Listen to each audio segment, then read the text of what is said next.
Yeah. If you had the title to that paid-for car. Yeah, I had the title. If you had the, if he gave it to you. Third line for that title that he was talking about. Yeah. You may never see it. True. Yeah, definitely. What if I told you he'd been on his job 20 years? Does that make a difference? It might. He wasn't working. Well, yeah, a few of those he wasn't working, true. And if he was on the job for 20 years, then he would have had disability or something when he got hurt, so he would have his bills. Well, you would think. So, actually, the real moral to this is when you're sitting across from a lender and you're wanting to borrow money, now that you've been on the other side of that, you need to think about what can you do to make them feel more comfortable with loaning you the money. Okay? So he had a few hiccups on here, but if he had had a good explanation for that, if he brought strong collateral to the table, if maybe he had a cosigner, that might change our opinion, might. But you were exactly right in saying there's not enough information on here because we don't know what his income is. We don't know what collateral he has, but it's a good little exercise to get us thinking about what it feels like to be on the other side of the table when someone's asking money. It gets real personal when it's our money that we're loaning out that now. You know, Cindy, one thing you said though, most of the time when you're faced with those, you never have all the information.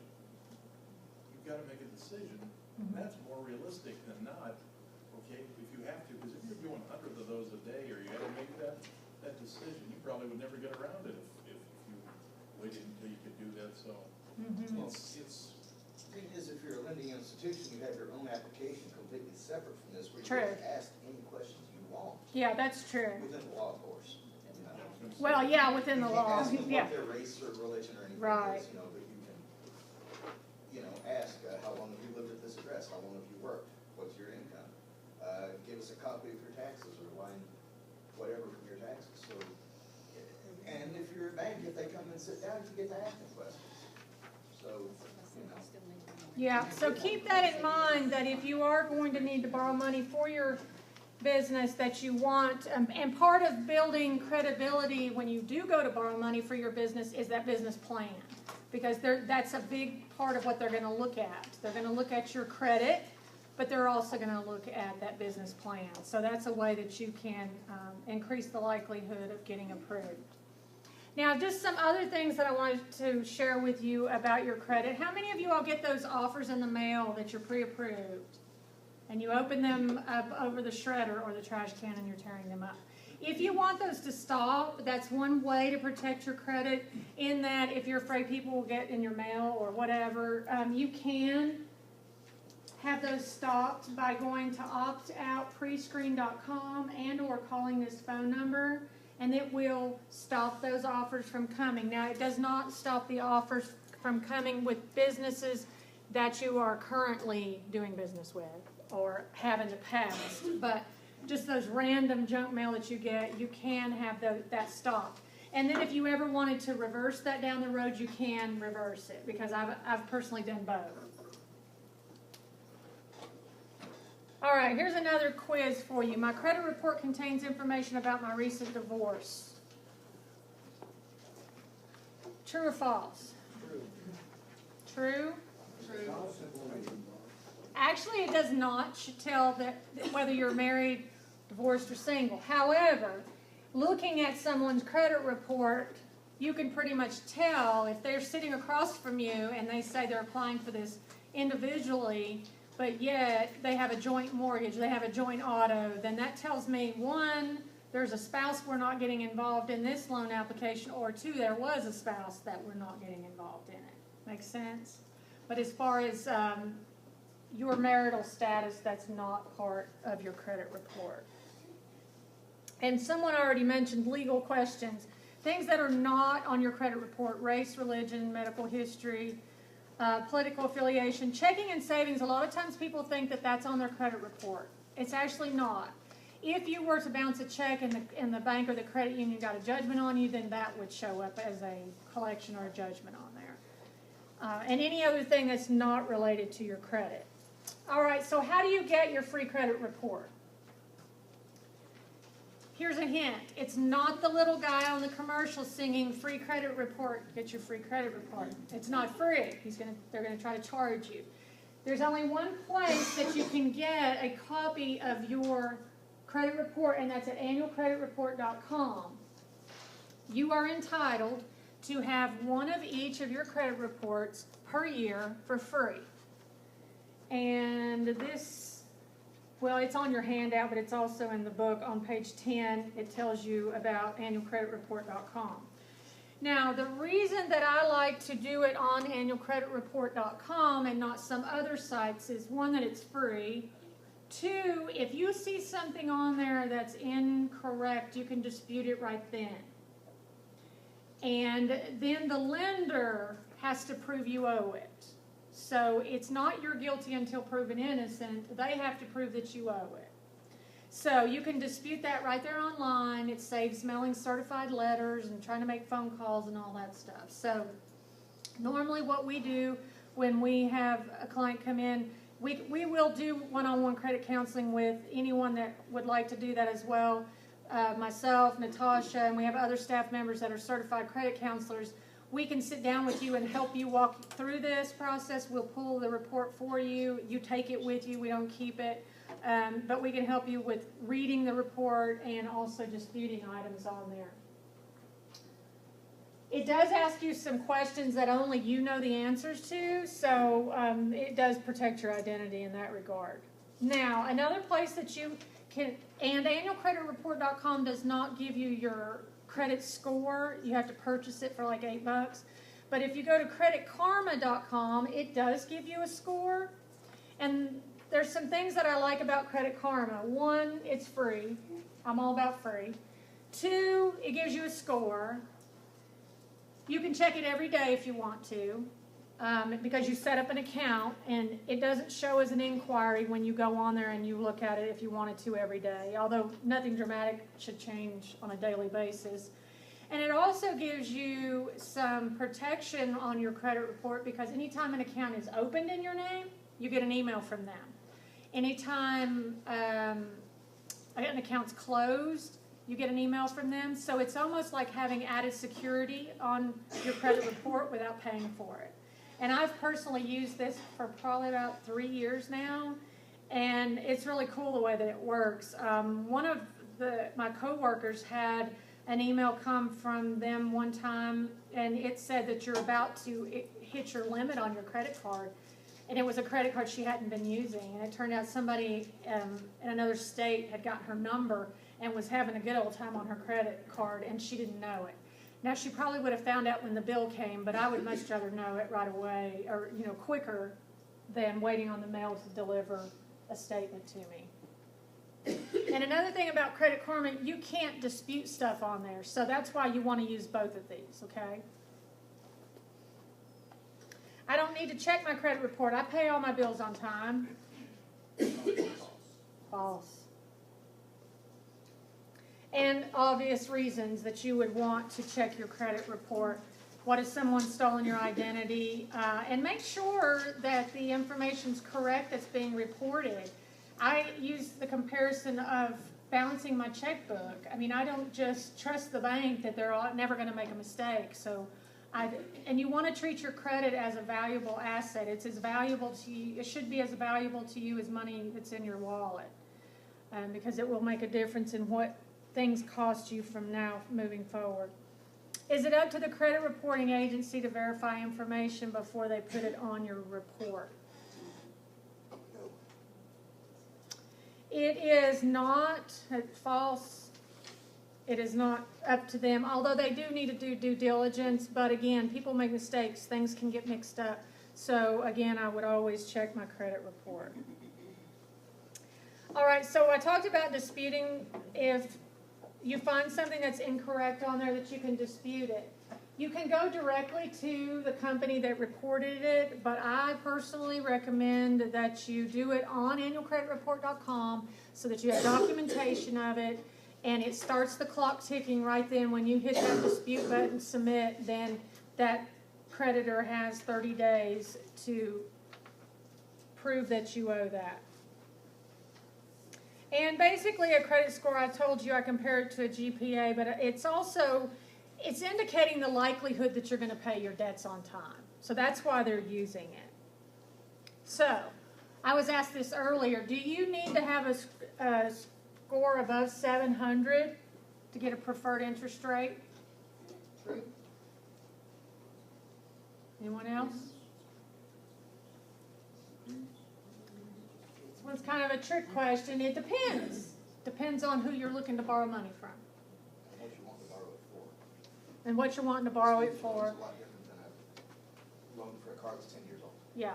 So it's each case is different and each lender's different. Now, having said that, some lenders have a minimum 650. If you're below 650, they can't help you. Doesn't matter that you've banked with them for years. Doesn't matter that they like you. Nothing. It's just the guidelines they have to go by. People Incorporated we don't have a minimum score. Okay, we're going to look at the whole business plan, and if it makes sense. There's certain things that we automatically can't approve, but generally speaking, we do not have a minimum score. So the correct answer is depends, and it wasn't one of the choices, so that one's kind of a trick question. All right, so how do they come up with this score anyway? I worked at a car dealership before I came to work for People Incorporated, and I would have people come in with a 700 score, and I would look at the report and I'd be, I just don't understand how this is this high.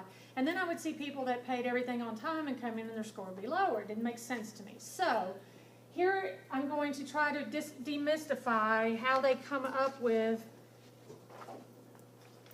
the scoring system. And there is in your book a little chart. I don't think it's a pie chart. It gives you percentages. Hiding from me. Thank you. Page 13. We're sticking together. Yeah, it's not in the pie form, but it is the same information. So do you have any more of those? Books, Your handout? the whole packet we do. I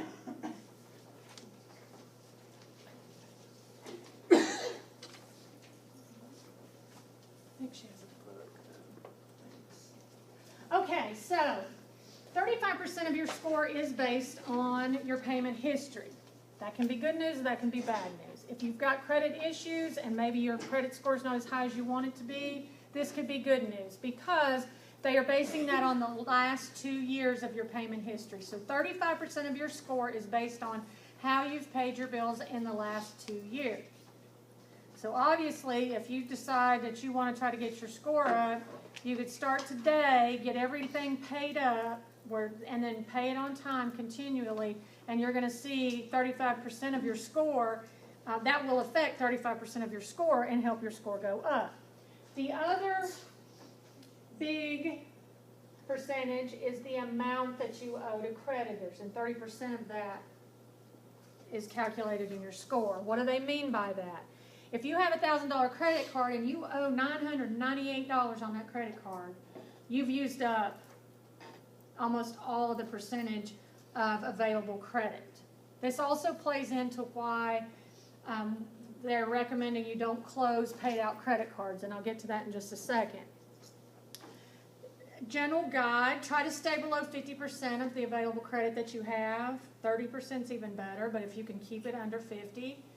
And a major thing that will affect your credit score is if you go over your limit, and I'm talking $20 over your limit, will kill your credit score. So that would be the first thing I would do when I look at it. I would look at anything, am I over my limit on anything? I would definitely pay enough to get it below the limit, start paying your bills on time, and get those balances down, obviously, common sense, as low as you can. So now we've covered 65% of your score in just those two things. Length of credit history is another 15%. This is a 15%. What do they mean by that? Example, first credit card I ever had was a Sears credit card in 1984. Do not do the math on that. I did have somebody do the math, and he said, "You're old." I said, "Thanks." My credit score goes back to 1984. If I close that credit card, now my credit history doesn't go back that far. Since I'm old, it doesn't matter because I've got plenty of history. But if you're new and you're just getting your credit going, that's what they're talking about. And that is one of the areas that credit cards can actually help your credit because they stay open even if you have a zero balance. Okay? So that's why you don't want to start closing credit cards if you have them and they have a zero balance. Having said that, if it has an annual fee, I don't recommend that because I don't believe in paying annual fees on credit cards. But if you could just put them away, I just don't even carry them in my purse, but I still keep them open to help that 15% of my score. Amount of new credit. This is the thing that Natasha noticed on there. She saw inquiries on that credit report. That makes lenders a little skittish because they're thinking, wait a minute, what are you doing? Trying to go out and charge a bunch of stuff. So 10% of your score is affected by that. And then types of credit, that's another small percentage, but it all works together. That 10% is the type of credit. And what they mean by that is, we talked about installment credit and revolving. They want to see a nice mix there. They don't want to see someone that just has credit card debt. They want to know that you can pay a fixed payment every month. Any questions about this? I do have one question. I heard that if you just use the credit card and then you pay off the entire balance every month, that's not as good as paying the minimum payment every month as far as your credit score. So what's up with that? I don't know who. That sounds like something the credit card company would tell you so that you'll pay interest. But That's what I'm asking you. yeah, I don't do that, and I've never recommended that. Never been told that that's a good strategy to take. It doesn't make sense. That's why. Yeah, no. As far as I know, no, that's not the case. Any other questions about that? Yes. How about open accounts, not revolving, the ones you pay off every month? How does that impact? Like a car loan? No, like American Express, which I like because I can pay off every month. I can run it up as high as I want, but I can pay off. But it's still an open account. Yeah, it's open. Just has a zero balance. Yeah, it's a status type of account says open, entire balance due each month. How does that impact your credit score? As long as you're paying it on time, you're fine with that. Yeah, I don't know of any negative effect that would have. Or positive? Or I would think that it would, as long as you're paying it on time, and if you're paying it every month, it's not even going to come into play on your debt to income because it would have to report with some type of balance on there. So, no, I think you're okay with those. And they're pretty picky about who they give those to anyway. I don't think just anyone can get that type of credit card. Any other questions on that? Mystery solved? So how can you improve your credit score? I went over most of that already. Avoid companies who claim they will improve your score with a fee. There is no such thing. And I had a lady in one of the trainings that told me she paid a company $700 to fix her credit. There is no secret to this. You can do anything that a company would be able to do. And as far as disputing, and I did mention reduce the inquiries by limiting the new credit applications. You want to be careful with that. And you'll notice that especially car dealerships, if you go into a car dealership, they want to get a hold of your credit so bad they can't stand it. Because that way they know whether they're going to be able to sell you a car or not. But I do not let anyone pull my credit. If I'm just shopping for, say, furniture, electronics, what have you, and they want to, before negotiating price, they want to look at my credit, until I'm ready to make a purchase, I don't give that information out. Again, you want to protect that credit score just like you would cash in your pocket. So, here's some more questions for you. How long do you owe the money? If you owe a business money, how long would you owe it? You can guess. How long? Until it's done, until it's paid. Okay. Until it's paid, until they take a settlement, or until you bankrupt it. But there are some things that even bankruptcy won't take care of, such as student loans and tax liens, child support, those things, you can't bankrupt them. How long can the derogatory information be reported by the credit bureau? You've got a collection on there. How long can that stay on your credit? 7 years. 7 years and 180 days. I don't know what the 180 days, but that's the technical answer to that question. How long can hit it twice. How long the creditor can pursue the consumer consumer in the court system, it pays to live in Tennessee on this one. They can come after you for 10 years, 20 for Virginia. You can renew it in Virginia though and make it longer, can't you? You can resign. That would probably be a good. Sandy's gonna kill me for not having my phone hooked up. I'll hear a lecture about this, I know. I'll wait till everybody leaves though. I know you will. It's like the teacher's watching me. I'm gonna be in timeout. I don't know. That would probably be something. If you're really good in collections, you probably will take care of it, right? Yep, that's why you know that. Again, I've already said this. Credit is a valuable asset. Review your credit report. Keep your credit card balances low. Pay your bills on time, and protect your credit. All right, so you all are in here because you're looking to start a business, and we've talked about it from the consumer aspect, but you need to get your financial house in order, and part of that is doing what we just talked about, making sure you get your credit straight.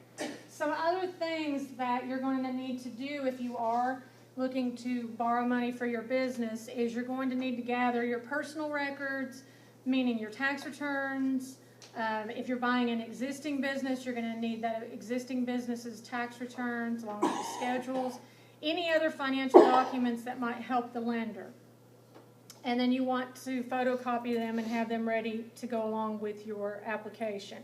So what's the lender looking for? And Tom, you may be covering some of this. I'm not sure. I'm just touching on it. Be specific in what you're asking for. We will have clients come in that are looking to get a business loan, and we'll ask them, how much money do you need? And they say, well, how much will you give me? It really happens. That's not a good answer. You want to show that you've done your homework and that you know what you need to make your business successful. And ways that you would do that is you would have done your homework and you will have researched on what it's going to cost you to buy that inventory or that equipment. Maybe you've shopped around and you found some that's used and it'll be less expensive. So you want to have copies of any of the estimates or invoices. And again, don't tell the lender that you want to borrow as much as possible. And the lender wants to know, how are you going to pay them back? Pretty valid question. And there's some ways that you can do some percentages to see. And I also gave you another attachment. Financial ratios. Here's some guides that you can use when calculating. These are some of the things that banks will look at. We look at these when we're deciding on whether to approve a loan or not. So I gave you these, and they're not very complicated. Some are more complicated than others, and it also tells you kind of some benchmarks that lenders use. But they want to make sure that you're going to be that you've got enough coming in to cover what you have going out. And do you have a secondary source of repayment? In other words, do you have a backup plan?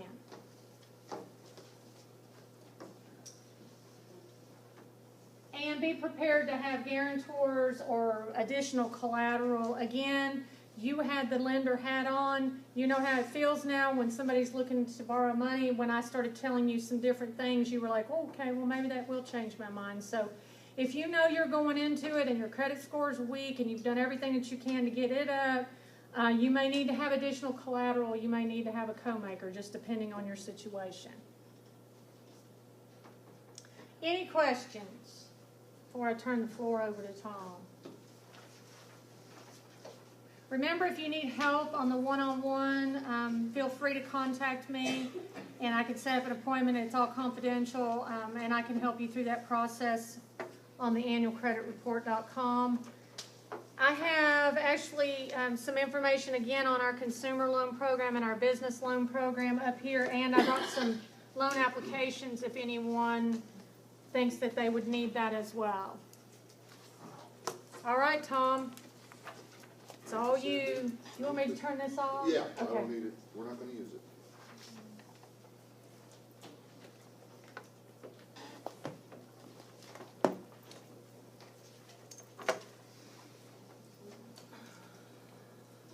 That's if I know how to turn it off.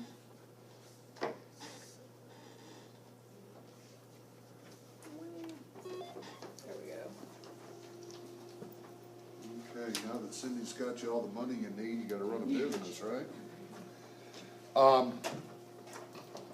I have handouts for you, but I'm gonna hold off until we're done, for you to have them, and a lot of the stuff we're gonna talk about is in here, but I don't want to sit up here and talk at you. I wanna have a discussion and a conversation, two-way. Because management is what I'm gonna talk about, and that is not a cut and dried thing. How many of you have been a manager? Okay. Tell me about it. What did you do as a manager? Made people love me and made people hate me. That's a given, yeah. What else? What else did people do when they managed? People managed? What else? Control expenses and money coming in. Got a handle on the money. Finances going in and out. What else? Hire and fire. These days, that's hard to do sometimes. Fire, at least. What else? Scheduling, supply. Oh, thank you. Everything. Yeah. Compliance. Pardon? Compliance. Legal regulations are getting more and more every day, right? Reporting, Pardon? reporting, Reporting to whom? higher. The higher ups. Thank you. I'm glad you said that. Training employees and, training them how to work together and also how to work with the public. Huge. That is huge.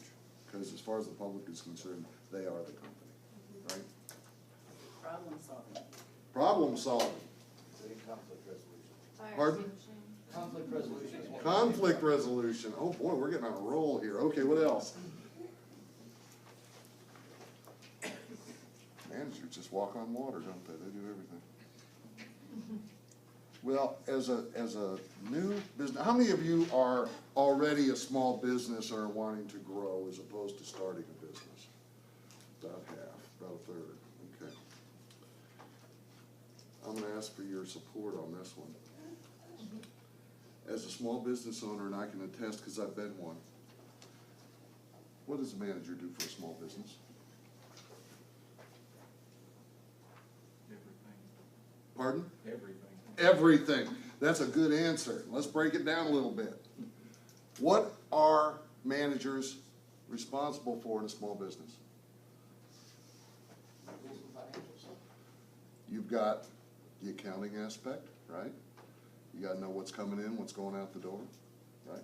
Taxes and all that garbage. Okay. Who's in charge of sales and marketing?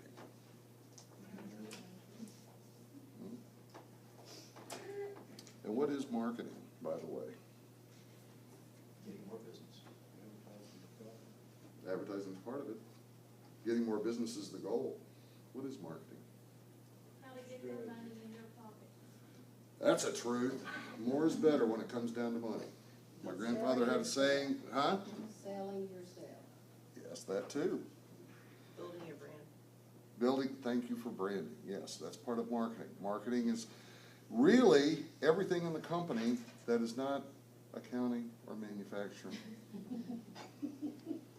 You're determining the product, you're setting the price, you're figuring out how you're gonna get that product out there to the public or whoever you're selling to. You're gonna figure out how you're gonna advertise it. So marketing is just not sales or advertising. I heard somebody say something about training, hiring, and firing. You're the HR person too. Are you up on your HR rules and regulations?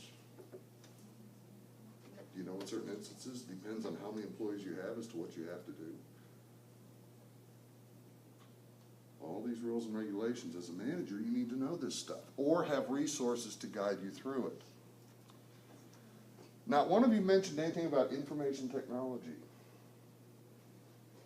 computer aspect. Isn't that the manager's job too, in a small business? Well, it's a tool to do the other stuff we said, the marketing, the financials, the taxes. But the technology's changing, True. and you've got to keep up with that, right? And as a small business owner, I can attest who's the janitor. Right? And who's the customer service person? You are. All these things are in management for a small business, and it's a lot different than working for a big company, because you are not reporting to the higher-ups. You are the higher-ups, right? First thing. How many of you are planning on having employees? Virtually everybody? Okay, good. Good. How's your job gonna change if you have employees? You got workers' comp insurance. Workers' comp, yeah, what else? Taxes. Oh, yeah. What else? You gotta manage the people, right? On top of all the other stuff you're doing. Okay. What I've learned over the years, and this is gonna be somewhat of a departure just being a manager of a small business, is that a manager of a small business is more difficult than being a manager in a big company. Because you're filling multiple roles, number one, but more importantly, you're not just a manager if you have employees or plan to have employees. What else are you? You're the owner. Oh, yeah, you're the owner, at least I hope you are. Huh? You're the trainer. The higher up. You're the higher up, yeah. You're the You're getting entire closer. C-row. Huh? You're the entire C-row. Yeah, that's right. You're a chief cook and bottle washer. But most importantly, what are you? Employee. Motivator? You're their leader. What's the difference between a leader and a manager? Anybody know? People will follow a leader, a manager has to herd them. I like that. I like that. Yeah. The leader is the big picture guy. The manager is, the leader goes, the manager says, make him do it. He's a manager's a driver, has to push, a leader they'll follow. Mm-hmm. So are leaders born or are they trained? Yeah. Yeah. Some have a propensity to be a leader, some don't. There's nothing wrong with it, it's just the way it is, right? But they do have certain commonalities in personality. Because both, and I have a list here of, let's see how many. 1, 2, 3, 4, 5, 6 different personality traits and how they differ in those 6. And on the back, and I'll give these to you so you have them. The difference, and I'm going to read some of these to you, the difference between being a leader and being a manager, which you have to be both in a small business. And this is a tightrope sometimes. Leader looks at the big picture. I used to tell my classes when I was teaching business that the higher up the ladder you go in a company, the further you can see. And this holds true for a manager and leader. A manager is here, the leader is up here. He can see further. So he sees a bigger picture. He plans further ahead. He looks more at the generalities than he does the specifics. The manager carries out what the leader sees has to be done. The manager does what has to be done to get there. The leader is strategic.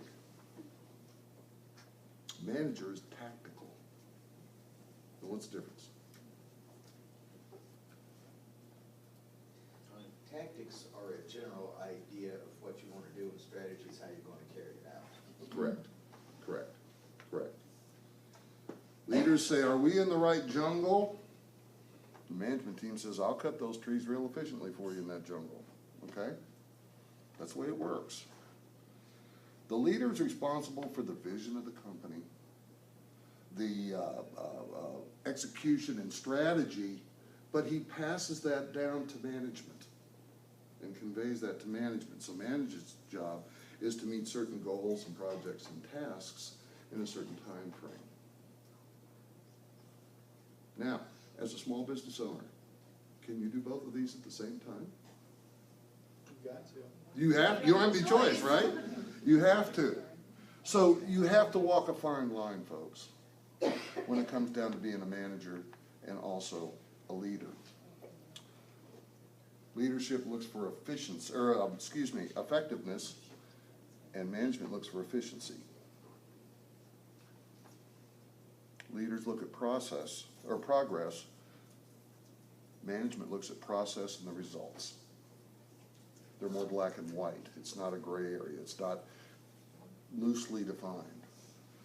It's more, we do this, then we do this, then we do this. This is management.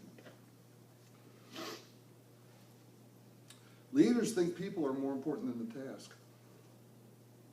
Managers think the task is more important than the people. Now, how are you gonna resolve that? As a small businessman. You want the people that are working. That's important. Yeah. But they have a task to do. You gotta pick good people. Right, you do. How would you resolve that? Or how would you handle that? You learn how to motivate them. There you go. Absolutely, because you can't do it all. It also helps to have a clear set of policies and guidelines. These are policies that you're expected to do, here's things you're expected not to do. And that comes from management. The leader is saying, this is the ultimate goal I want to see. The management develops those policies and procedures. I hate to use the word guidelines because they're not. They're cast of concrete. But yes, absolutely, it's a tough thing, and you have to motivate, you have to, where the management hat sometimes, the other one is tough to do.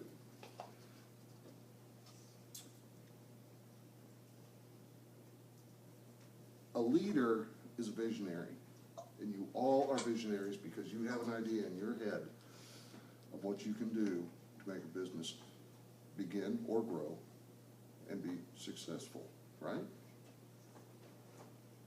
That's admirable. You know, I was talking with, who was I talking with over here? Deborah, about how great it is to see this many people interested in starting their own business. This is going to be the growth of this area.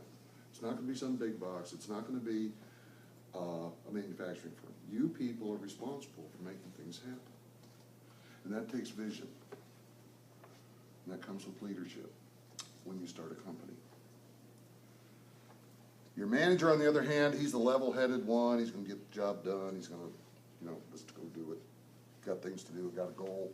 Got to have it done by next week. That's the management part.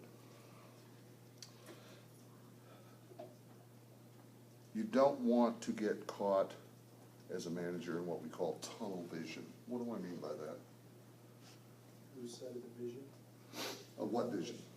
The overarching vision to accomplish short-term True, goals. true. What else? When I mean by tunnel vision as a manager, what is that? What do I mean? You're so focused on one thing, you miss everything else. Right. A lot of companies, it's their demise that they get so blinded, putting blinders on, doing what they feel is the right thing to do. They miss what's going on outside. This is where the leader part comes in. They see the big picture. So you have to do a little bit of both. You've got to be laser focused on what you're doing and doing it the best way you possibly can, whether it be through other people or yourself. But as a leader, you have to be able to say, I see the trend going this way. I see this happening. I see my competition going this direction, doing that direction. There aren't many buggy whip manufacturers anymore, are there? A lot of them trying to keep on going, and they couldn't because they were so focused on making the best buggy whip they possibly could and realized there weren't any more horses to use them on. They went out of business. They didn't adapt. This is what I don't want to have happen to you. There's some big companies out there that are going through that too. You heard about what's happening at Radio Shack, right? They're closing, I think, 1,700 stores. Why is that so? Those guys running the stores are managers. They're doing their job, right? What was the problem? There was no leadership that saw the vision of the direction they should go. The strategic direction was not there. And in your small companies, you have to think in those terms. You have to think strategically. It's not, can I sell this many things, or can I have this many clients? Yes, that's part of it. But strategically, how can I bring more in? What can I do to expand my capability? What value-added things can I do? And one big thing, if you have employees, and it's a problem with a lot of companies, small companies, and I can attest because I was in one like this, where the company started to grow through good management, but the leadership was poor. And the leadership was poor because the leader could not let go of all those tasks they had done for so long. I mean, you know, dumping the trash and, you know, and all that other stuff, going to the store and buying the office supplies and that.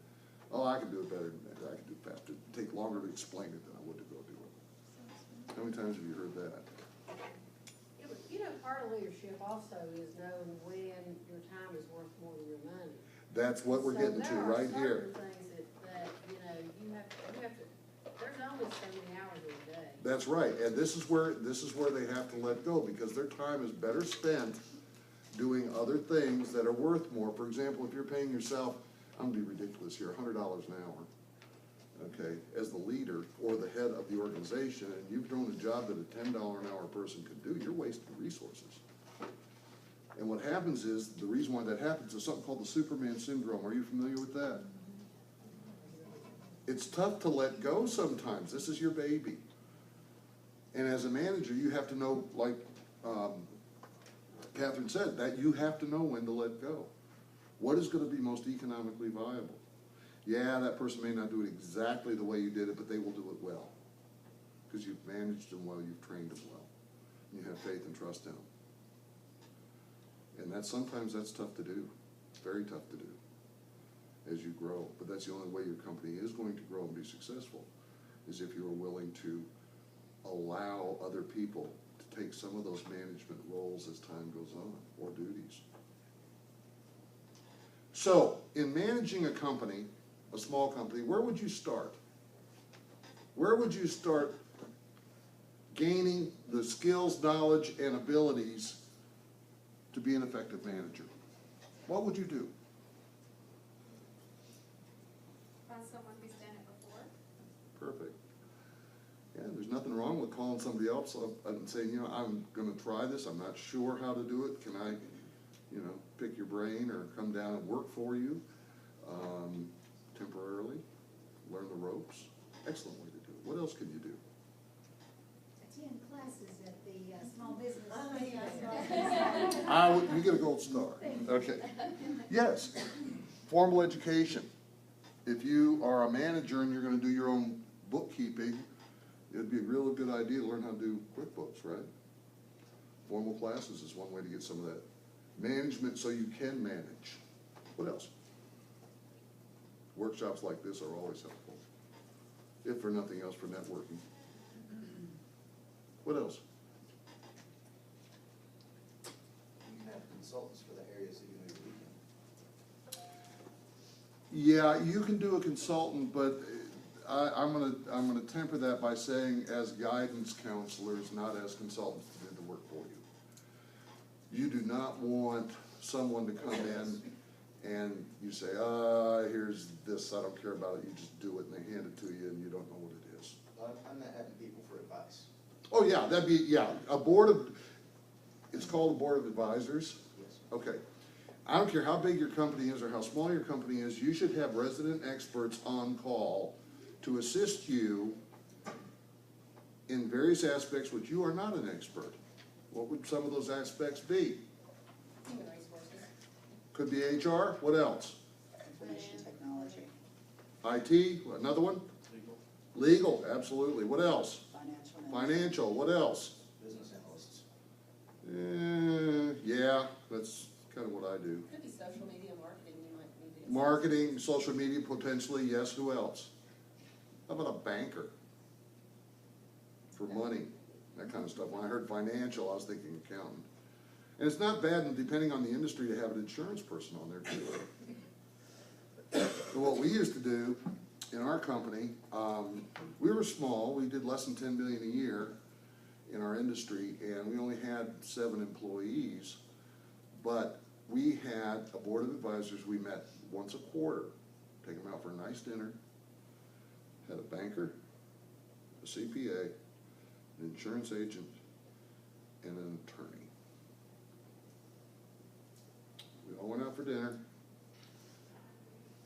and we get a private room, and we would sit down and have a dinner meeting. And they would ask me questions. I wouldn't ask them. I'd say, okay, this is where we are. Give them a summation of where the company is at this point in time. And I'd say, what is happening? What do I need to know? What is on the horizon that you see in your all areas of expertise that I need to address, that I need to do this, I need to do that? And they'd come back to me and say, have you done this? Have you done that? Have you done this? Have you done that? I had to report back to them. And I did it willingly. It was a pain in the tail, but I did it willingly because these folks knew what they were talking about in their areas of expertise. And they were giving me that information for how much? Dinner. A steak, okay? Or a lobster, or whatever it was. And they enjoyed it because they were helping, number one. It made them feel good. But also it made them feel good about the company because they understood the company better and were able to work with us closely. And I use the word accurately, but they were more attuned to what we were doing so they could provide what we needed more readily. And I suggest every one of you have at least one or two people that you talk to on a regular basis that are not in the field you're working in to provide you that kind of advice. Because things are changing out there.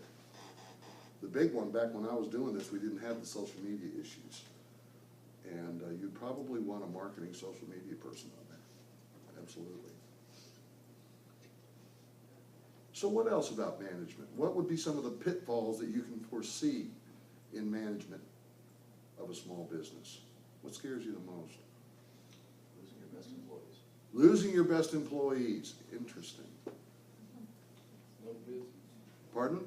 No business. That's always a problem. No business. Why would you, let's start with losing your best employees. Well, when you start out, how many employees you got? One. You. I ain't gonna walk away from it. I figured it out, it's gonna be good. No, what's a good way to retain employees as a manager? What is the best way to retain them? Be good for them. Make them feel important. Make them feel important. Like they own part of the business. Public recognition of doing a good job. That is way up on the list. You know where pay falls? Anybody in here ever worked at a job where you could got more money someplace else, but you stayed there because you liked it? I have. Pay is a motivator, but it's not the only motivator. It's like 8 on the list. Behind benefits and all this other stuff. No, it's letting them know they are important, letting them know they are integral to what's going on. You value their input. You give them public recognition of doing a good job. And you train them well too. So if you want to keep your employees, the best way to do it is to treat them very well. Not cater to them. You're the boss. You're the manager. But what you do is you respect them, you value them, and you let them know that. You appreciate their contribution. Okay, what was the other one? Going out of business? Going out of business. Oh, we don't want to do that. Getting sales. What does that hinge on? Pardon? Marketing, yeah, partially, but that only gets them in the door. Well, Huh? customer service. That's the big one right there. And I'm gonna say right now, as a manager, you have to be acutely aware of this because every individual that works for you, when they have interaction with anybody on the outside, and that doesn't necessarily have to be a customer, it could be a vendor, it could be a physical neighbor to the company, it could be family of somebody. They are the company, and their attitude and their personality is going to be remembered in branding as the type of company you are. How many of you walked into a store and had a problem getting somebody to wait on you because they were on the phone with their girlfriend/boyfriend and weren't too interested in working with you at the time? Anybody? Okay. Anybody work with somebody that you looked at them and they had so much metal in their face, you know, no offense, but, you know, didn't look like they'd taken a bath for a week, and they were going to sell you something? Is that good customer service? No. No. So as a manager in a small business, it's doubly important that you provide adequate training for your individuals to know how you want the company to be represented and viewed. What would that entail? Appearance, right? What else? Quality, Quality of what? workmanship. You will have very well-defined, this is what you will do, this is what you will not do. What else? It also helps to really know who your target client base is. For instance, Yeah. if you're running a tattoo parlor, nobody really cares how much metal you have in your face. That's true. You know? But, yeah, or a fine jewelry store and you're wearing all the diamonds, right? Yeah, okay. Seriously, you have to cater to the market, and I guess that's what you're talking about, is to cater to the clientele.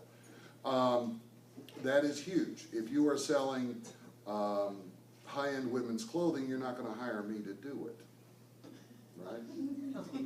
I don't look good in women's clothing. My wife and I, at one point, had our daughter was in dance class and tap and ballet, and we had gymnastics, we had karate, you know how they are.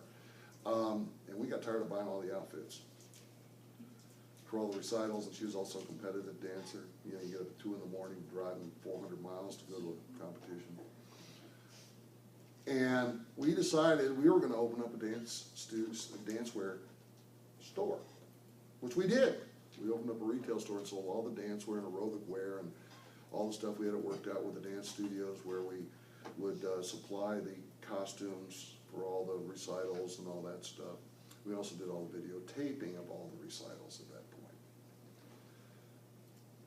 But you know what? When I worked in that store by myself, nobody would buy anything. Isn't that strange? We had a guy who used to come in trying unitards, but I mean, other than that, we did. It's strange. Anyway, but they wouldn't buy from me. But as soon as I left, my wife could sell living daylights out of that stuff. And one day I said to her, I said, why? She said, because you're a guy. Well, we weren't reading the market properly. As managers, we should have noticed that, and we figured it out all too late. But anyway, yes, you have to attune to your market. You have to be attuned to what they're looking for and who they'll be willing to work with. The people that work in a record store, I'm dating myself, record store are going to be different than people that work at high-end women's fashion. Totally different. What else? As a manager, from the standpoint of training, do you have to do for your employees?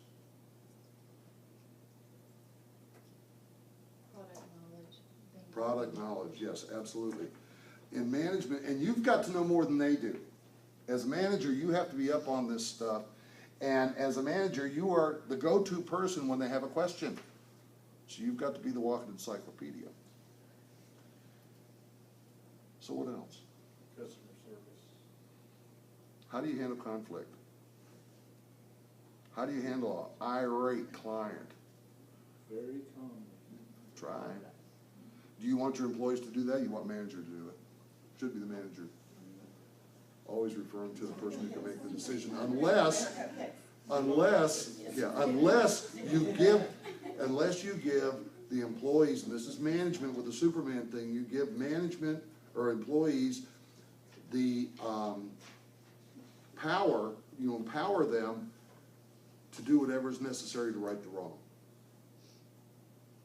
I'll tell you a story. Saturn car, I drive one, and of course they're long out of business, but did you know that a customer service rep at Saturn had the empowerment to give you a new car if you had a problem? The person you talked to on the phone? Is that why they're out of business? No, but seriously, they did. No, GM, they were owned by GM, and it was a union issue that broke them. Spring Hill, Tennessee is where they were. But they were empowered to do that. So as a manager, you have to determine how much you're going to empower your employees. How much can they do without coming back to you? We had one guy in our office, and he was a trainee. He'd come in, he says, "Can I go to lunch?" I said, "Well, yeah, it's 12. I said, "Okay, yeah. Sure you don't mind?" I said, "No, go to lunch." "Can I take an hour?" I said, "Yeah, that's fine. And then he come back, he says, we're out of toilet paper in the bathroom, can I go to the store and buy some? I said, sure, go, you know. He would ask every question, you know. How do you sharpen the pencils? I mean, it was ridiculous.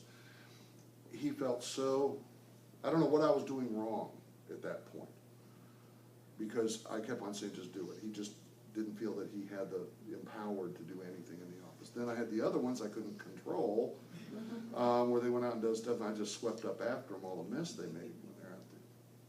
But That would be a combination of competence and confidence. that's correct, and the confidence comes with the levels of confidence is what it should. More often than not it does. More often than not it does, but sometimes you have to hold their hand a little bit as a manager. Not that you're not up on some big pedestal as a manager. You're where the buck stops as a manager, especially in a small business. But what you have to do is you have to know when to let that down just enough to help somebody along, bring them to the next level. And that's intuition. And this is where leadership comes in as well. A good leader will do that. They will do what is necessary to make that vision, everybody feel it and go in the same direction. There's nothing worse than having a company where everybody's really gung-ho. Get this company to grow, and one's going this direction, and one's going that direction, and one's going that direction, all pulling as hard as they can to get it going, and it doesn't go anywhere.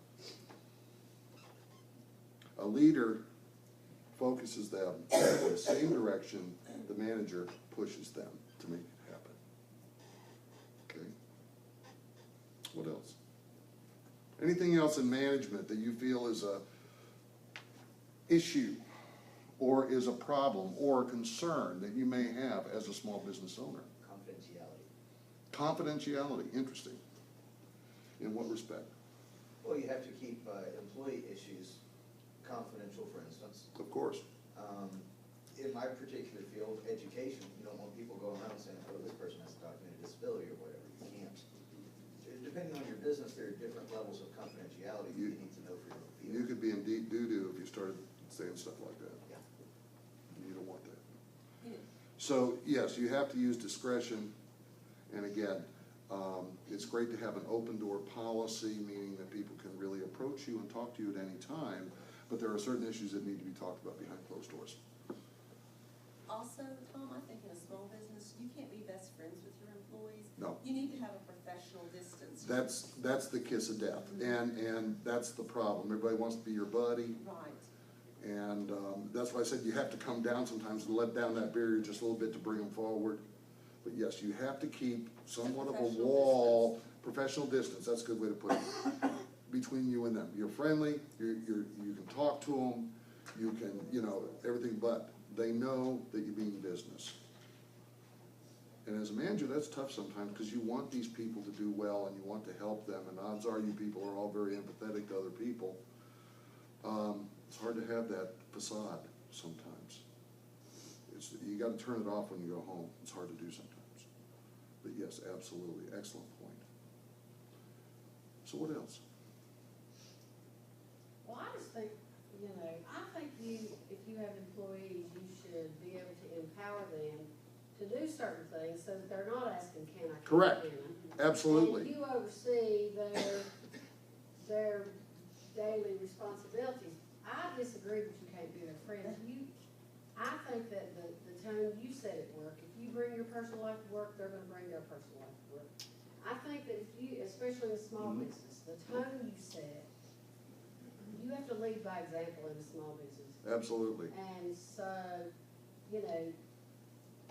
Jennifer and I can go out to lunch, and if something happens and I'm not happy about it, we sit down and, and talk about it. So, Yep. I think communication is the key to all management. Well, open communication is high on the list on any job where you have other people or you're working with clients or anything else. You got to understand, what people say they can do are three different things, and you've got to figure out what that is. But empowerment, yes, and with empowerment, what's going to happen, Catherine, is that you're going to have these people getting closer and closer to you because they're doing what you're doing or what you had been doing.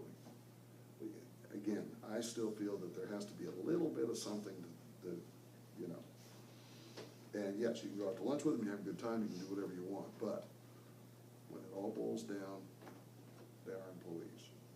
Can I make just a quick Sure. statement on that? Sure.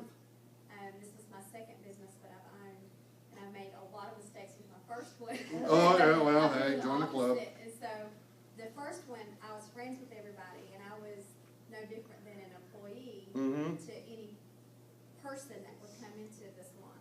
Uh-huh, This one, I'm friends with everybody, but yet I take a certain responsibility. There's a distinction between me and the staff. correct. And also, I don't wanna say a mothering, cause I'm one of the youngest ones there, but it's almost to compare it to a household. You know, you're still one unit of Mhm. mother and your children, but your children are gonna act different with each other than they do with the mother. I can still cut up with my own children, but there are times that I have to tell my children, hey, Right, and I still love them, I'm still in a relationship with them, and so I Right. handle my staff now in a similar, I don't wanna say that I mother them, but in a similar aspect. I And- know that I care, do you feel that's a better way to handle a situation the way you're doing it now? yes. What you're saying is essentially what I was trying to say, and it's difficult, because, yes, you can be friends with them, you can do all kinds of stuff, but they have to know that, Yeah, you know. And I don't wanna use the word fear of God, but you know what I'm saying, yeah, They know just that- establish a yeah. different type of relationship with that's them. correct. I'm still, it's not that I'm their friend or I'm not their friend, I'm in relationship with them. Mm-hmm, And so, they know my personal things, they know all my professional things as I do them, but I was not successful the way that I did it before, and right. finding success in doing it a different way. And that's, I would assume that would be a difficult point to find, because everybody's different. Yes. Okay. Everybody understand what you were saying? It's respect. Yeah, it is a You have respect to have, there's of a you line for there. what you are and what So you're when you're doing. friends, that they know when they've gone too far, so there's a respect for you It's and also, your like you position. said, you've set that boundary this time, you know, so they know it's Yeah. there. You know. You know, Tom, I always believe that, you know, everybody's got competencies. If Mhm. you had 6 employees, they wouldn't have all the same competencies. Correct. So if you asked one person to do something and they were really competent, they wanted to do it, you could probably delegate it. If you asked that same person to do something that they had no knowledge about, they weren't really motivated to do, Mm-hmm, you couldn't delegate that to that person because it probably wouldn't be successful. So you have to look at your situations with your people and figure out how to manage them to be successful by understanding what their skills and how they're gonna go about it. yep, and this comes down to their skills, knowledge, and abilities, but also personality. And in the hiring process, especially in a small business, you know, that's crucial. You look at I'm a state employee, and, you know, they interview you, obviously, but there are certain aspects that they don't consider as much as, or put as much weight on as a small business would. And as a small business owner, I know that, you know, this was extremely important, whereas where I am now, you know, it plays a role to me. So, yes, and as you, pardon? Don't you set your expectations when you start the relationship and when their expectations or yours are not being met is when, you know, you have to have those communication skills. Because if you're the leader, it's not a democracy. No, You know, it the isn't. United States is a democracy, but if you're in charge of everybody else's job being successful, you have to set your parameters and then Mhm. communicate with them. And you don't want people to be afraid of you. And you Oh, don't no, want no, people no, to absolutely not. block you. Yeah. You want people to respect you and know they can go to you, but at the same time, they know what you say is law. Right. And that's the way it works. I had a philosophy in my business when I was running it, was that we had clearly defined goals for the individuals in the office. This is what needed to be done. And then I walked away. I said, as long as whatever you do is not illegal, immoral, or unethical, you do it the best way you see fit. That's all I ask.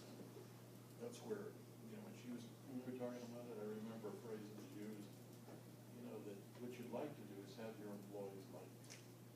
Sure.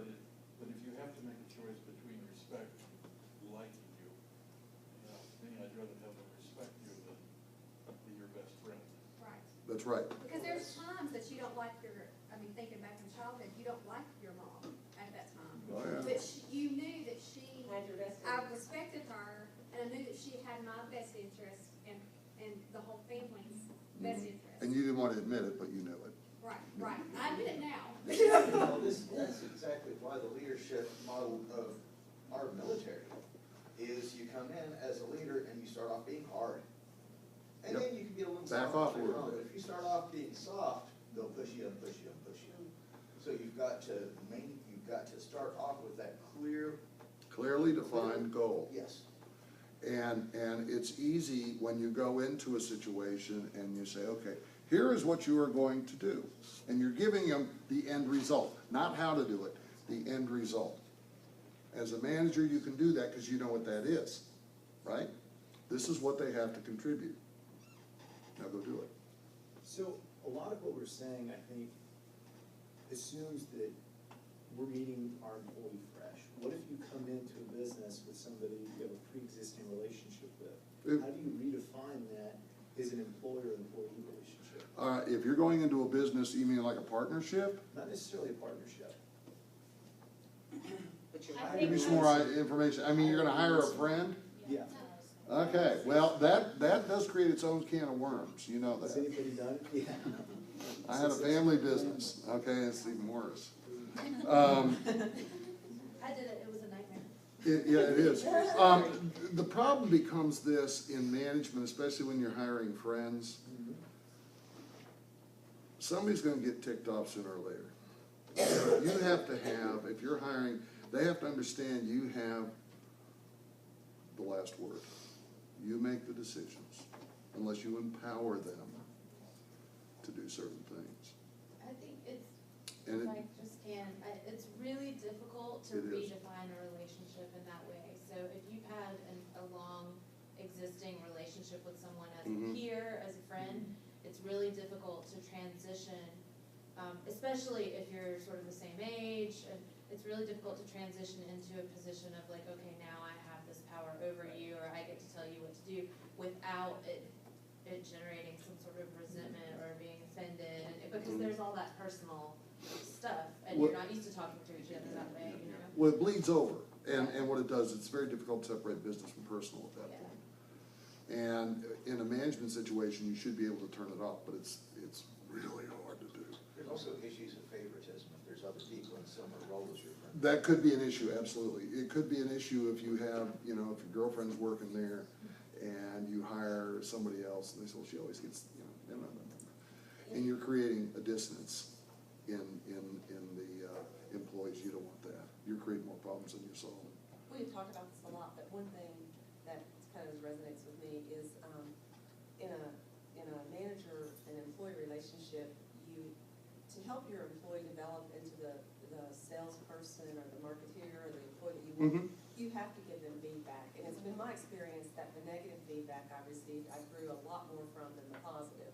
Because the positive, I didn't remember it like I did the negative. Yeah, well, And the thing is, it's very hard to give negative feedback to someone that you have a relationship that supersedes the business. It's very It's hard for them to take it from you, like, It can be done, but it's just we hard. all, you get feedback from a professor or a teacher or someone in a workshop Mhm. that you don't know, then you can take it as objective, you know it's objective, because I don't know you. So Right. you can only be basing it on what I've put in front of you right now. Right. But when it's coming from someone that you do know for a long time, I just think psychologically it's really difficult for that person to be able to separate it from your personal relationship. You Just imagine what it is, it can be a horrible nightmare real fast.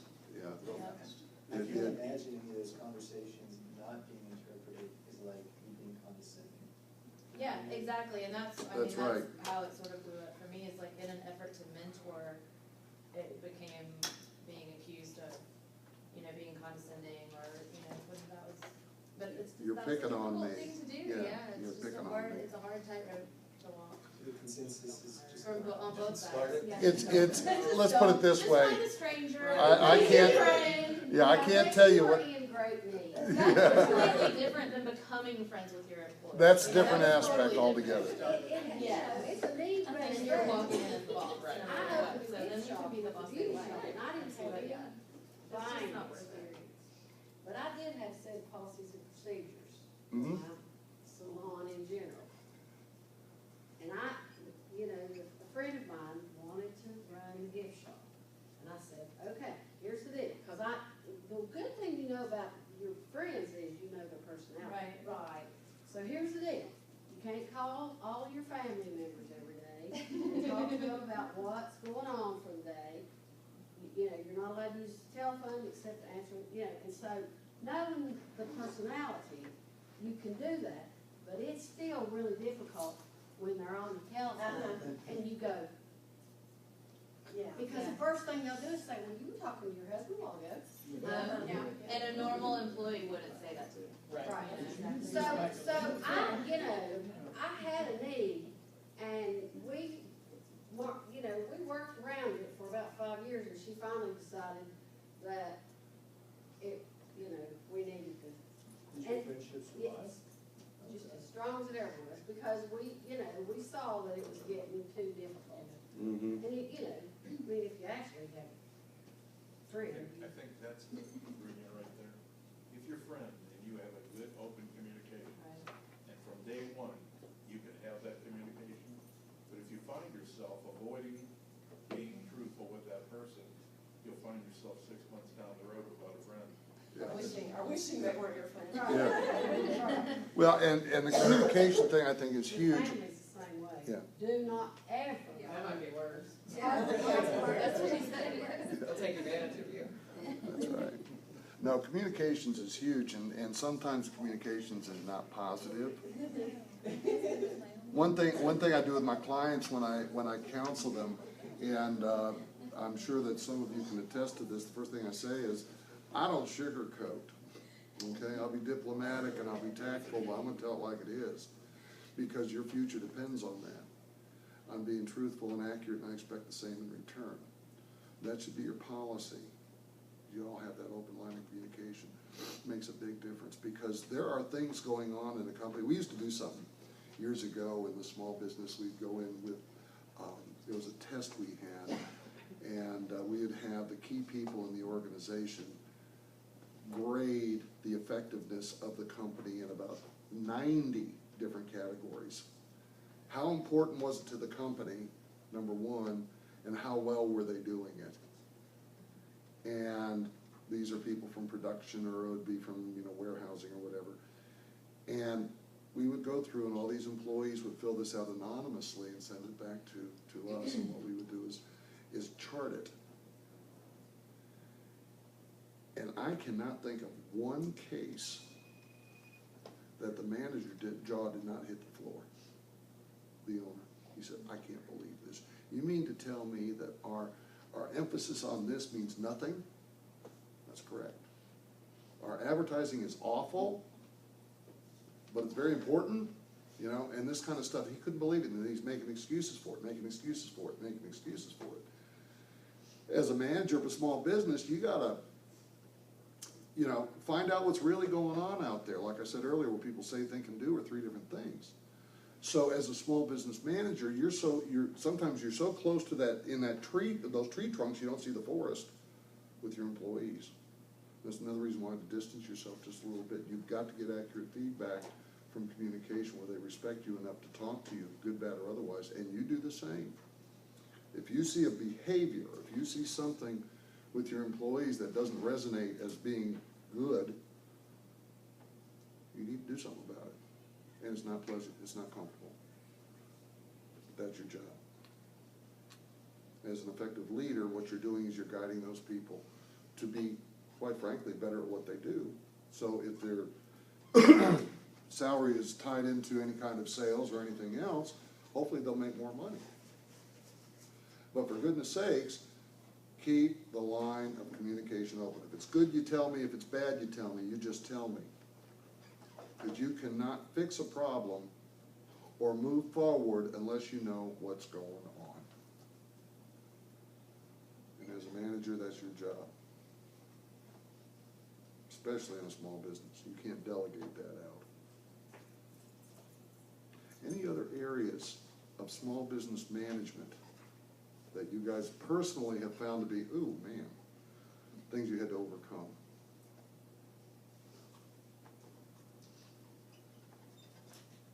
My problem as a small business manager was, quite frankly, was being critical of someone. They were doing a job, but it was not being done properly. That was tough. Because we had become Managed to friends. be candid with still, but That's, maintain kindness. that's right. And the compassion was there and the empathy was there. But, oh boy, you had to lay a bombshell, you Still know? bad? Huh? Did it go bad? Yeah. And it wasn't because of what we did, it was because of an outside situation that I had no control over, and because of that, it went really south real fast. Ended up having a nervous breakdown in the office. So, yeah, that didn't go too well. But, he had some significant issues we were not aware of. And if he had confided in us a little bit, I think we would have been able to help him along, but he wouldn't do it. Even though he continually says, is there anything wrong? So he said post office notes. Listen, my wife worked at the post office for 20 years, and I'm telling you right now, everything you hear about the post office, it's true. It's true, she still has nightmares about it. I can tell you stories. Anyway, anything else? I've had trouble where I'm so young, like when I've done my dad's landscaping, if he wasn't with me, like sometimes it'd be other people we work with, they didn't really wanna listen to me where I was so much younger. You're a big guy, I'd listen to you. No, but seriously, that is an issue. They know your dad is running the place, right? Yeah, and like, if he couldn't be there, I was the one that would come out. Did they know that? Yeah, that they had trouble listening to me, had to send some of them home. Did you send them home, or did your dad? Usually I'd have to call him, make him talk to them, because they wouldn't go home if I told them to. He had to let two of them go for good, because they wouldn't listen. That's serious. That's serious. From a management aspect, that's a difficult situation, but it should be made clear to any new hires that you are the number 2 guy. And that what you say goes if your father's not there. And if they don't respect that, there's the door. We were outside, and one of them hit my door. Hit your door. He got mad and started punching my truck. Yeah, Okay, well, makes you wonder. Well, the new hires, just make sure they understand that what you say goes, and if they don't like it, that's too bad, right? Yeah. I mean, youth is a problem, especially if you have older people working for you. Gaining that level of respect is difficult at best, because they don't feel you have the school of hard knocks like they do to do what you have to do. And managing the small business, a lot of entrepreneurs these days are younger. But we're seeing a shift, because a lot of the people that are my age, like we were born like when the earth was cooling, okay? They're wanting to do something too, because the stability of finding a job is non-existent. So we have what we call a lot of involuntary entrepreneurs out there. They're starting a company because they can't find a job, and they're older. But the young ones that are starting, and you want to hire people, you hire the smartest and the best people you can possibly find. Especially if they know stuff you don't. Just make sure you're not friends. You can become friends. And there's nothing wrong with hiring a friend as long as the relationship is clearly defined and understood and respected. And that's really what it boils down to. And you just brought up something. What's that? I think everybody in here probably, or a lot of people in here have service businesses. And it is a difficult thing to address, but that is your friends and your family and your extended family expecting your services for free. Oh, as a manager, you, Sandy's the only one I get to work for me for free. yeah, when your cousin is a doctor, saying, "Can I talk to you for a minute?" You know, Could you write me a prescription? yeah. This happens all the time. As a manager of a small business, you have to know where to draw the line. Time is money. Yeah. That's a tough thing, that's good. It's terrible. Can you do this for me? My husband. My kids, that was it. Yep. I think cupcakes for everyone. No, it can be a significant problem, especially depending on the type of business you have. Hey man, can you come over and do a little landscaping for me, you know? Hey, you're not too busy. Time is money. Or, Susie needs her veins trimmed, could you just come over here and trim her veins? Yeah. No? I just never started. Just touch up my roots, you know? I don't have any hair to touch up. But seriously, and you have to draw the line someplace. And you're gonna have to come up with a diplomatic way to tell people, no. And no is in your vocabulary, folks. I hate to say it, but it's not a 4-letter word, it's a 2-letter word. You can say Right. no. I tell you, if you have a business that you're paying rent on, Mm-hmm. and you have to go and unlock the door, the biggest mistake you'll ever make is doing whatever service you do out of your house. It's the very biggest, Oh, yeah. because once you start, you can almost never quit. Or give out your home phone number. That's the other thing. Well, you no, never- I'm the home phone number thing. You know, the home phone number thing's no great big deal, because you say, I'm off this weekend. But if you're paying rent on a building, Mm-hmm. to do somebody's hair or landscaping or hot dogs or whatever outside of the building is, you're cutting your nose off to spite your face. Well, and word gets around, and more people will start hitting you up, and more people start wanting to go online. Unfortunately, in this area, it's not just about services, it's restaurants, because my parents own a restaurant, and if their kids tell them, if they go to church with them, or what, they just know them from big city, they expect either free or a discount, and so it's all across the board, whether you're, Well, there are plenty of. yeah.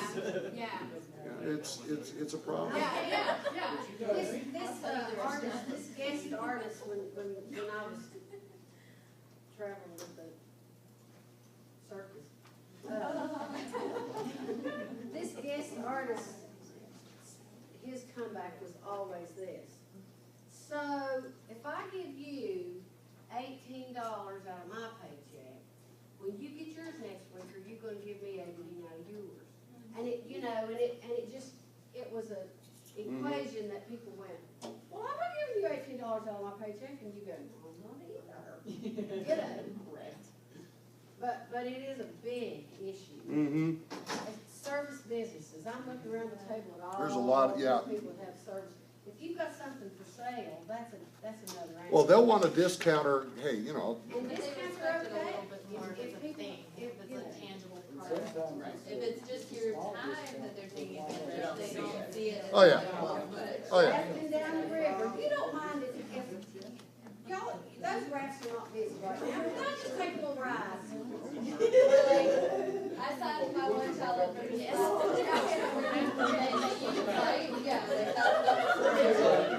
And your daughter's temperance, Okay. Okay.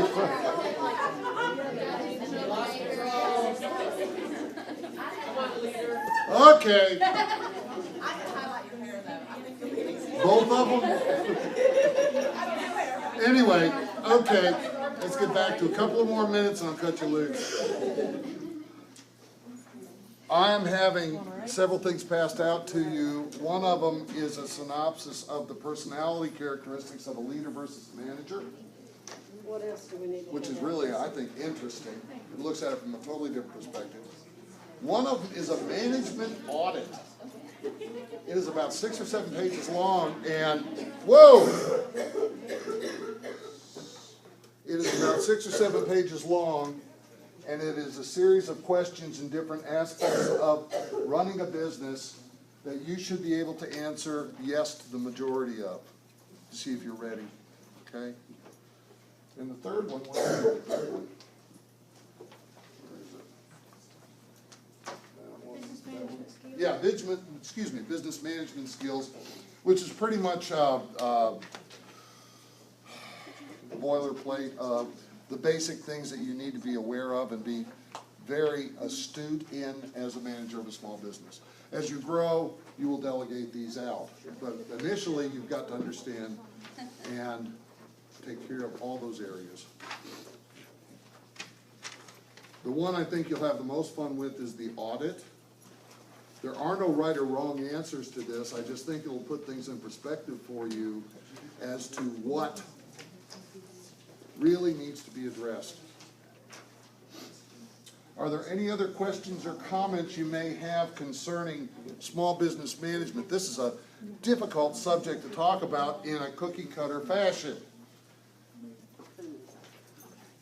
Where's the best place to find a compilation of the law on your small business based on, so many employees, you must do this, so many employees, you must do this? Is there an Department easy? of Labor. Yes. They have all Virginia that? Department of Labor. But they'll also contact you once they know you exist. You'll start getting mail from them. Yeah, you're gonna have certain regulations and rules and things that you have to do. It'd be amazing how popular you will be once you get formally in business. But All the if you're different under things. 50, if you're under 50 employees, you generally don't, a whole lot of those things don't apply. Like, you don't have to provide health insurance to you have to. Right, Your FMLA, you won't have that. yeah. And some of the things I know that if you have 12 or more employees, you have to comply with, that kind of stuff. But if you're under that radar, odds are there's not a whole lot you have to worry about If you have at under this 10, point. you don't have to, or 11, you don't have to have an OSHA 300 law. There you go. There's- So, if you're staying that small, and I figure most of you are, you'll probably stay on the radar on most of that. Something else I was wondering about is classification between, hourly employees or contract laborers. Okay. It sounds like there's at least a few businesses here where you could, mine be an example. If I just wanna have tutors, I could simply just pay somebody for, the hours they actually work as a contract laborer. So I guess all that would also be on the. Well, there are pros and cons to both directions, okay, going both ways. With contract laborers, you'll probably pay them a little bit more because you're not paying benefits and you're not doing this and you're not doing that. Depending on how you set it up, you may not even be taking taxes out, it just depends on how you do it. But you have no control over them, they can walk anytime. Well, we're in a, what is it? Disposable economy. Well, no, we're in a, I forget the name of it, but you can fire somebody anytime for. Right to work. Right to work state, Yes. But what yeah. you have to be aware of is you can also be paying unemployment on them. Yes, you can fire them, but if, even, you might be paying for their unemployment insurance. Gotcha. Your rates are gonna go up Yeah. progressively as that happens again and again, if they file. And now you're talking about employees? Employees. Or you talking about contractors? Contract, Contractors. no, No. you don't. But the problem with contractors is you don't have as much control over them than you do an employee. And the DOL has on their website, they have clearly defined definitions of what a contractor should be and an employee should be. Yeah, 'cause it's not always your choice, which way you classify them, depending on what they do. And don't get contract confused with casual labor. I have companies that have done that, okay? Casual labor is where you hire a kid to mow the grass for, the summer for $500. Okay? And, That's like, I didn't realize it was, when I Yeah. looked for insurance for the kayaking business, they will not allow me. If I wanna be insured by these higher risk, I have to have employees. They will not let me have any contract. And they realize I have more control as an employee, okay, of accountability for this. But a contractor, Mm-hmm. I won't get the insurance if I went that way. Yeah, there's a lot of things you have to consider, and it does make a big difference. As a manager, you have to determine what's best for your company, if you have the choice. We're gonna have a group of panelists, whatever night it is on the schedule. Is it next week? Panels? Okay. There will be a CPA and an attorney here to answer those kinds of questions, because really, those are things that we shouldn't give a whole lot of advice that, No. we're not licensed to do that, but they will be able to tell you, you know, what you have to do. The CPA will be able to tell you tax-wise what you have to do, even if it's a contract person, as far as documents is concerned. And the attorney will, you know, we'll have that covered hopefully as far as the differences in the types of employees and the different types of business structures. Whether you want to be a sole proprietor or a partnership or an LLC or subchapter. Right. You know. That was the topic at one of the luncheon lines, and I thought it was well done. Right. My first person that called me when I took the Incubator job was, had some questions that could be construed as legal, and it was about types of businesses. And one of my board members is a CPA and an attorney, and he said, I just want to remind you that you are not licensed to give legal or, you know, CPA advice when it comes to those things, and try not to do it, because you could, you know, if it's they said, then you get the whole organization in trouble. So, we do have licensed people come to talk to you about that. And I would recommend that you have your list of questions, because this is your opportunity. Right. to ask. Yes. And I would have 2 hours full of questions. One thing you need to do, and this goes back to that board of advisors I was talking to you about, if you have those people that you are connecting with, those types of questions, you go specifically to them and say, hey, can you help me? What do you feel, long run, you know, you can look at it for the next 90 days or the next 5 years, you know, what's the best way to go? There's a lot of intertwining aspects that you have to look at when it comes down to that type of decision. So keep that in mind. And yeah, we can't tell you what to do. All we can do is say these are your options. Anything else? We had a lady call today and asked how she got around, if she got a side job, how she got around disability. Don't you love it? What'd you tell her? I told her that we were a quasi-government entity, and that I really wouldn't advise her to talk to anybody about that, because it's illegal. It's amazing what people ask. Anyway, if there are no more questions, please feel free to, you can contact me if you need a card. I have a handful, to assist you in the putting together of your business plan and so forth.